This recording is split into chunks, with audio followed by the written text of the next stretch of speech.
Class 10th के student का अपने चैनल सिंह सतीश 249 पर स्वागत है। आज क्लास 10th के स्टूडेंट को मैं मैथ सब्जेक्ट का टॉपिक विविक्तिकर, जिसको डिस्क्रिमिनेंट कहा जाता है, आज हम इसके बारे में चर्चा करेंगे। अक्सर क्वेश्चन एग्ज़ाम में आ जाता है कि डिस्क्रिमिनेंट ज्ञात करके दिखाइए, विविक्तिकर निकाल के दिखाइए, और साथ में जो द्विघात समीकरण होते हैं उनकी प्रकृति का भी क्वेश्चन बहुत ज़्यादा परीक्षा में आता है।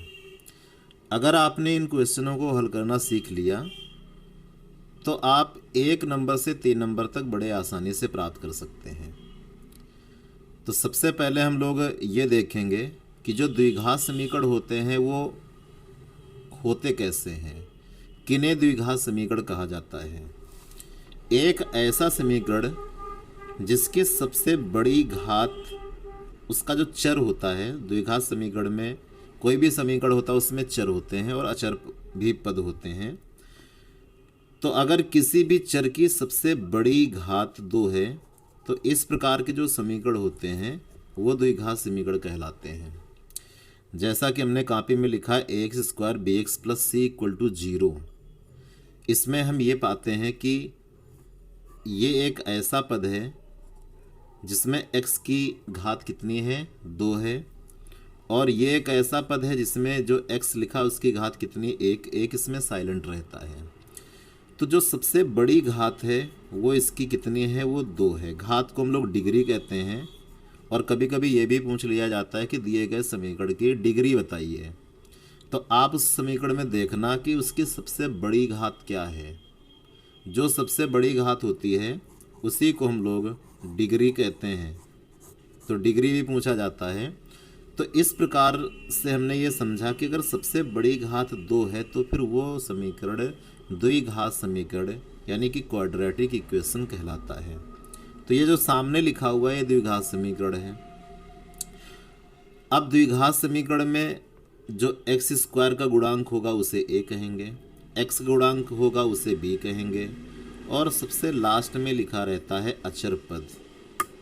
इसमें कोई भी चर नहीं होता है, जिसमें कोई भी चर ना हो वो कहलाता है अचर पद। तो इसमें c क्या है, c को हम लोग कहते हैं अचर पद। ये कहलाता है अचर पद कहलाता है।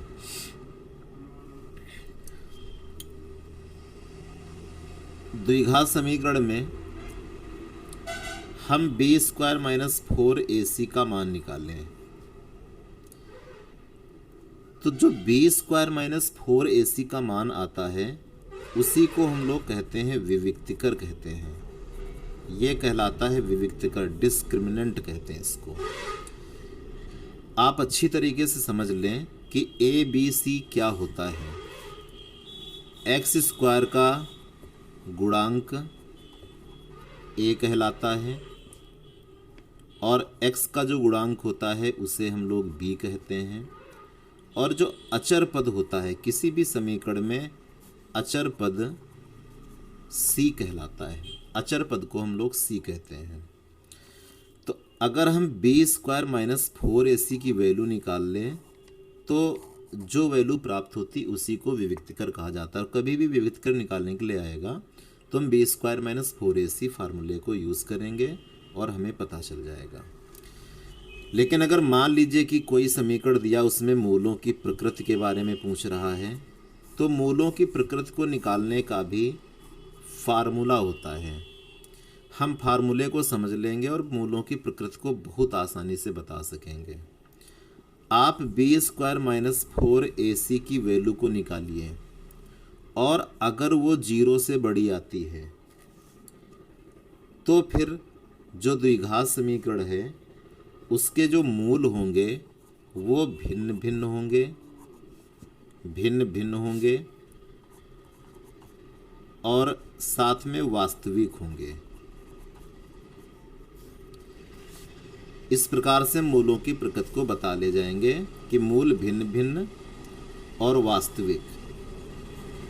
यदि हमने b² - 4ac का मान निकाला और वो 0 के बराबर आ गया, सबसे इम्पॉर्टेंट कंडीशन यही है कि बी स्क्वायर माइनस 4ac का मान निकालिए और वो 0 के अगर बराबर आता है तो ऐसे में हम कहेंगे कि इसके जो मूल हैं वो बराबर हैं, मूल बराबर, या फिर कहा जा सकता है कि वो समान है।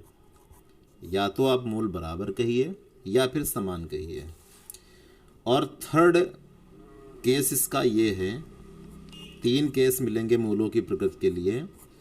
यदि बी स्क्वायर माइनस 4ac का मान निकाला और वो 0 से छोटा है, 0 से छोटा कोई भी माइनस की संख्या हो, निगेटिव नंबर हो, तो वो 0 से छोटा था। बी स्क्वायर माइनस 4ac का मान निकालो, मान लीजिए कि जैसे -3 आ गया, ये 0 से छोटा, -4 है, -8 है, -1 है, ये 0 से छोटा होता है।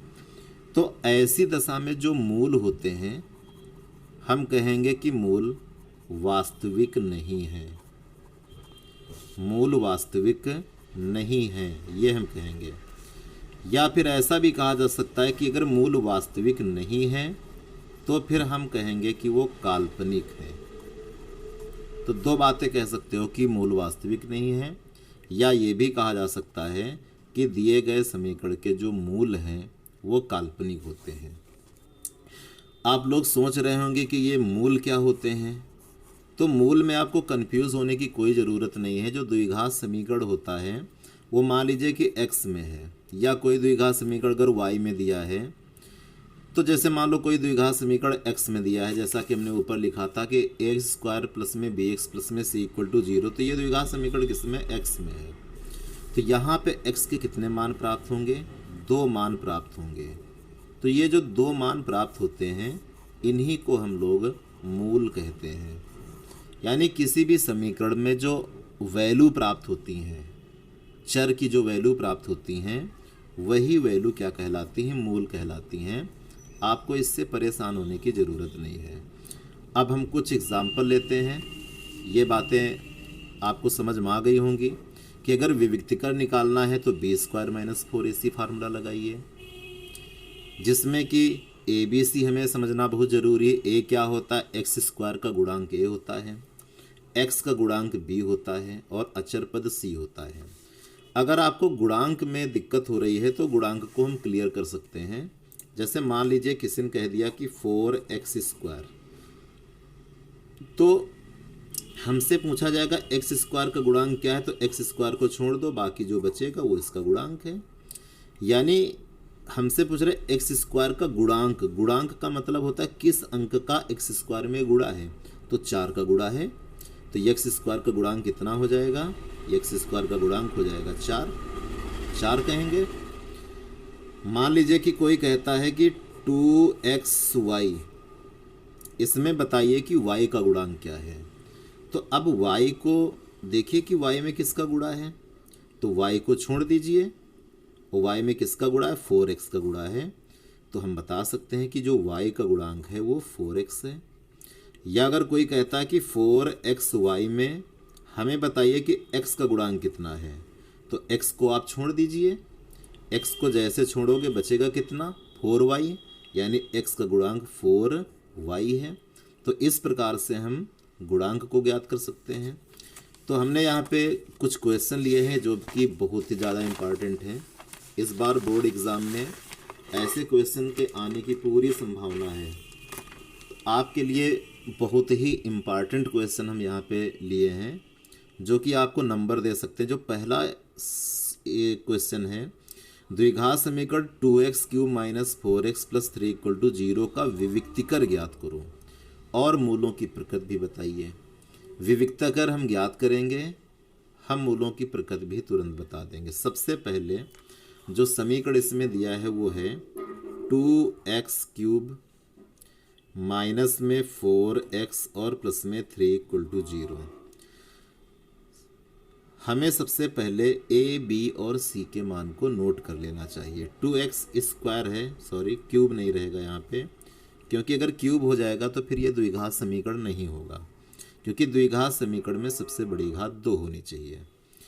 तो इसके पहले बताया गया था कि जो एक्स स्क्वायर का गुणांक होता है उसे a कहते हैं। एक्स स्क्वायर का गुणांक 2 है, इसलिए इस समीकरण में a इक्वल टू हम 2 लिखेंगे। इसके बाद जो x का गुणांक होता है उसे हम b कहेंगे। ध्यान ये रहे कि बहुत सारे स्टूडेंट ऐसे होते हैं जो x का गुणांक जब नोट करेंगे तो केवल 4 ले लेते हैं। हमें चिन्ह सहित लेना है। क्योंकि यहाँ पे x का गुणांक प्लस का 2 था, इसलिए प्लस नहीं लिखा जाता है, प्लस साइलेंट रखा जाता है। लेकिन यहाँ पे जो x का गुणांक है वो माइनस का 4 है, तो b इक्वल टू जो रहेगा वो माइनस का 4 रहेगा। माइनस के निशान को लेते हैं। और इसके बाद जो अचर पद है वो प्लस का 3 है। अचर पद को हम लोग c कहते हैं, तो c इक्वल टू प्लस का 3, प्लस साइलेंट रखा जाता है। अब चूंकि हमें निकाल के दिखाना है विविक्तिकर, तो जब विविक्तिकर हम निकालेंगे तो विविक्तिकर का जो फार्मूला होता है, इसको डिस्क्रिमिनेंट भी कहते हैं। कभी कभी इसको कैपिटल डी बराबर नोट कर लिया जाता है कि कैपिटल डी इक्वल टू, या आप चाहें तो विविक्तिकर केवल इतना लिख सकते हैं B square minus 4ac। B की वैल्यू इसमें दी गई है माइनस का 4। अब चूंकि बी का स्क्वायर था इसलिए बी की वैल्यू माइनस का 4, तो इसका भी हम स्क्वायर करेंगे माइनस 4। अब ए की वैल्यू को रखना है। ए की वैल्यू इसमें 2 दी गई है, तो ए की जगह हम यहाँ पे इंटू में 2 करेंगे। इसके बाद फिर इंटू में सी, और सी की वैल्यू 3 है तो यहाँ पे हमने 3 रख लिया। अब किसी भी माइनस की संख्या का जब हम वर्ग करते हैं तो -4 स्क्वायर का मतलब है कि -4 का 2 बार गुणा, माइनस माइनस प्लस हो जाएगा, और 4 का वर्ग 16 होता है। माइनस में 4 का 2 में गुणा 8, और 8 का 3 में करेंगे आ जाएगा 24। तो अब 16 में 24 आप घटा लीजिए। छोटी संख्या में जब बड़ी संख्या घटाई जाती है तो उत्तर हमें वहाँ पे निगेटिव प्राप्त हो जाता है। तो 16 में 24 घटाना है तो 24 में 16 घटा लीजिए, तो कितना बचेगा? 8 बचेगा। तो इस प्रकार से हमें विविक्तकर कितना प्राप्त हुआ? -8। और हम लोगों ने अभी थोड़ी देर पहले पढ़ा था कि अगर b स्क्वायर माइनस 4ac, -8 क्या है? -8 b स्क्वायर माइनस 4ac का मान है। इसी का मान हमने -8 प्राप्त किया है। और चूंकि हम लोगों ने भी सीखा था अगर b स्क्वायर माइनस 4ac का मान 0 से छोटा है, यानी अगर निगेटिव नंबर है, तो ऐसे मूल वास्तविक नहीं होते हैं। तो यहाँ पे लिख देंगे चूंकि b स्क्वायर माइनस 4ac का मान कैसा है? ऋणात्मक है, इसलिए इसके मूल कैसे होंगे? वास्तविक नहीं होंगे। b square minus 4ac less than 0, इसलिए मूल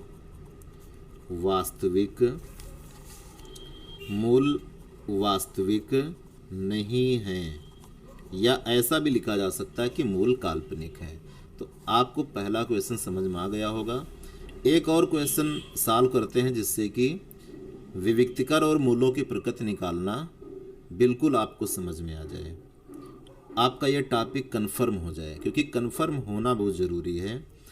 आप एक क्वेश्चन को हल करके भूल सकते हैं। तो सबसे पहला जो इसमें समीकरण दिया है इसको नोट करेंगे 3x स्क्वायर माइनस का 2x और प्लस में 1/3 इक्वल टू 0। पहले हमने समीकरण को नोट कर लिया। अब x स्क्वायर का गुणांक कितना है? 3। इसे हम क्या कहेंगे? स्मॉल a कहेंगे। तो स्मॉल a इक्वल टू हमने यहाँ पे 3 नोट कर लिया। इसके बाद x के गुणांक को b कहते हैं, और x का गुणांक कितना है? -2 है, तो b इक्वल टू -2 हमने नोट कर लिया।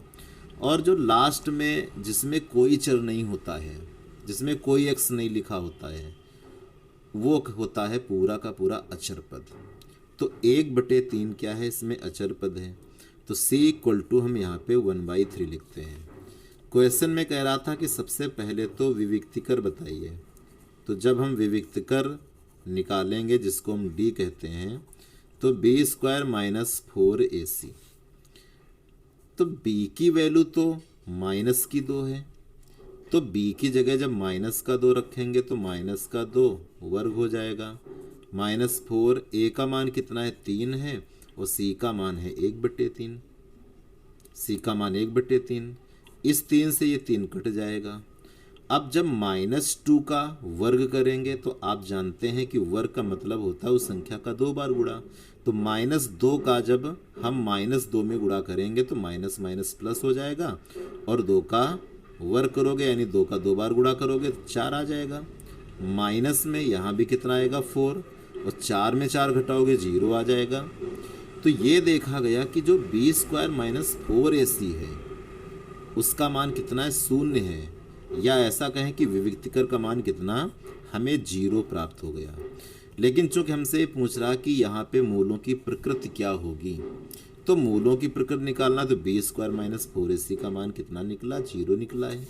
और हम लोगों ने पढ़ा है कि b² - 4ac अगर 0 के बराबर है तो फिर ऐसे समीकरण के जो मूल होते हैं वो कैसे होते हैं, समान होते हैं, या फिर हम लिखेंगे कि बराबर होंगे। तो मूल बराबर होंगे।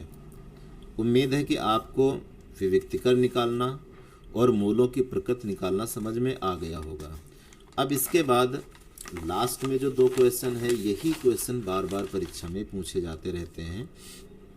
आप जब अनसॉल्व्ड पेपर को सॉल्व करेंगे तो वहाँ पे ऐसे पाएंगे कि मूल बराबर की बात करेगा और फिर कहेगा के का मान ज्ञात करो, पी का मान ज्ञात करो। इस तरीके से बदल बदल के वहाँ पे देते रहते हैं क्वेश्चन में। कभी के दे देते हैं, कभी के की जगह पी दे देंगे।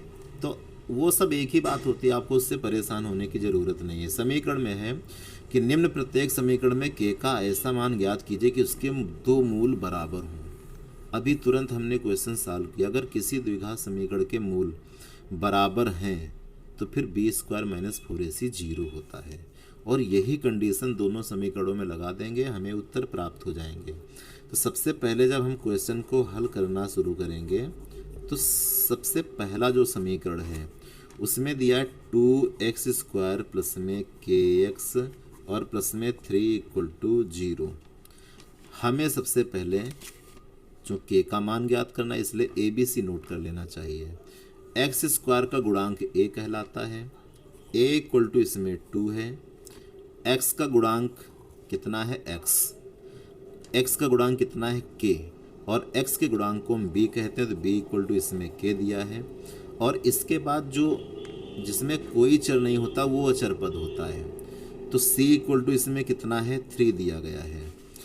ऊपर क्वेश्चन में कह दिया था कि मूल बराबर हैं तब k का मान निकालो, तो लिखेंगे चूंकि दिए गए समीकरण के मूल बराबर हैं, दिए गए समीकरण के मूल बराबर हैं, और जब मूल बराबर होते हैं तो b² - 4ac 0 के बराबर होता है। अब जो ABC के मान निकले वो यहाँ रख दो, आपका आंसर निकल आएगा। तो सबसे पहले b² का मान k है, तो हमने कर दिया k² -4, a की वैल्यू इसमें 2 है, हम यहाँ पे 2 रख लेते हैं।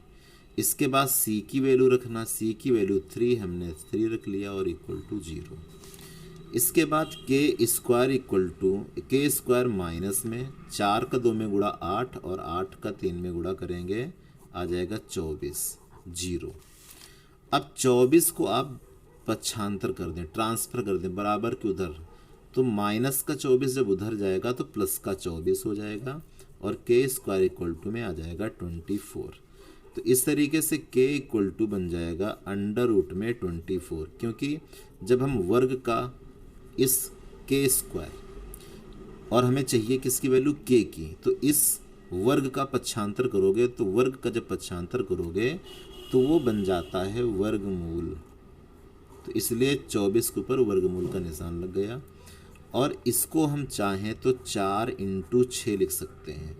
4 का वर्गमूल निकल आएगा, 4 का मूल 2 होता है, और 2 √6, ये k की वैल्यू हमने यहाँ पे प्राप्त कर ली। तो ये k का मान है।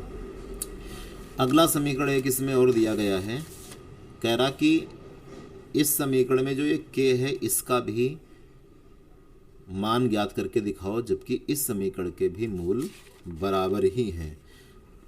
तो समीकरण है kx और ब्रैकेट में x - 2 प्लस में 6 और = में इसमें 0 दिया है।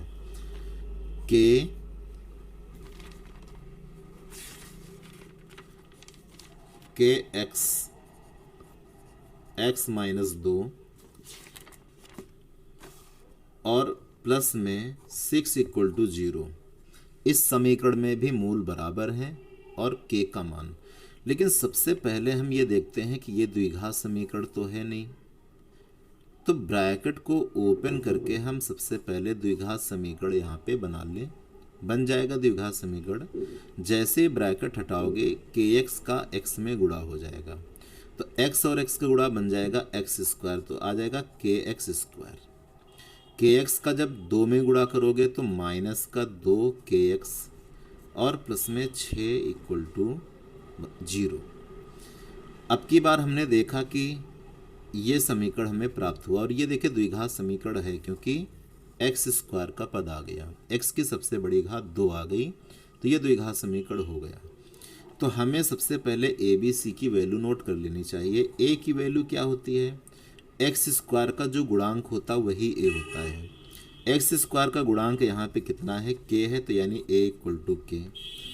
अब जो एक्स का गुणांक होता है उसे बी कहते हैं, और x का गुणांक है इस बार माइनस का 2k, तो b इक्वल टू रहेगा माइनस का 2k।